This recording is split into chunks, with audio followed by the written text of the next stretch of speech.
বেশি করে অনুরোধ আমাদের, ওনারা আমাদের মেহমান, ওই পার থেকে আসছে আমাদের সাথে খেলতে। এমন কোনো আচরণ আপনারা করবেন না যে আরো ওনারা কষ্ট পায়। খেলোয়াড়ি মনোভাব দেখতে চাই আমরা। কোনো ধরনের এখানে খেলোয়াড়ি মনোভাব ছাড়া কোনো ধরনের আকর্ষণ আক্রমণাত্মক কোনো জিনিস দেখতে চাই না। যদি আপনারা নারীগুলো আক্রমণ করেন, আপনাদের বাদ দিয়ে আমরা সামনে বিদ্যাগতি চলে যাবো, আমরা কিন্তু বিদ্যার্থীর পক্ষে চলে যাবো। অতএব আমাদের কাছে অনুরোধ থাকলো, খেলোয়াড়ি সুন্দর এত লোকজন আসছে, আপনাদের মাঝখানে যদি এই মনোভাবটা থাকে, সবাইকে শুভকামনা করছি, সবাই ভালো থাকেন। যে খেলাটা অনুষ্ঠিত হতে যাচ্ছে, আমরা আপনাদের কাছ থেকে খেলোয়াড় সুলভ মনোভাব নিয়ে এই খেলাটা উপহার আপনারা আমাদের দেবেন, এই আশাবাদী আপনাদের কাছে করি। রেফারির সিদ্ধান্ত চূড়ান্ত সিদ্ধান্ত সম্পন্ন হবে, আপনারা সেদিকে দৃষ্টি আপনাদের দৃষ্টি থাকবে। রেফারি সকলকে ধন্যবাদ। ক্যাপ্টেন ক্যাপ্টেন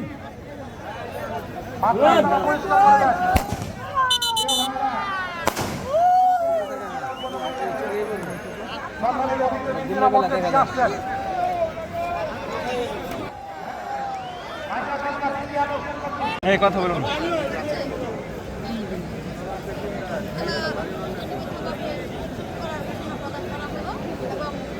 আমার পরবর্তীতে এখানকার যে সভাপতি সরকার আবার ঘোষণা করবেন। আর আমরা সকলে মিলে সুস্থভাবে শৃঙ্খলাবদ্ধভাবে যে আজকের খেলাটা আমাদের মাননীয় সদস্য আলী আকবরের দৃষ্টি আকর্ষণ করছি, তুমি যেখানে থাকো মন্ত্র আসো। আলী আকবরের দৃষ্টি আকর্ষণ করছি, আলী আকবরের মন্ত্র আসো।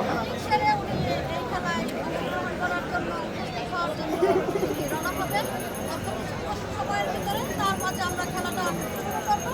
উনি এসে খেলা দেখার সময় পায়, দেখবেন এবং এই আজকের খেলার পুরস্কার আপনারা সকলেই এই মাঠের মধ্যে দীর্ঘদিনের ইতিহাস ছিল। আমরা যখন ছোট ছিলাম, এই স্কুলেরই ছাত্রী আমি।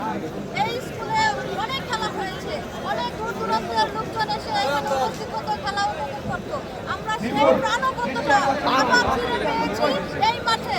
এই মাঠে যদি সামনে আরো খেলা হয়, আরো খেলা আমরা অংশগ্রহণ সকলে মিলে করতে পারি, অংশগ্রহণ করতে পারেন আপনারা। সেই ব্যবস্থায় আমাদের একটি থেকে আমরা সকলে এখানে যারা উপস্থিত আছি সবাই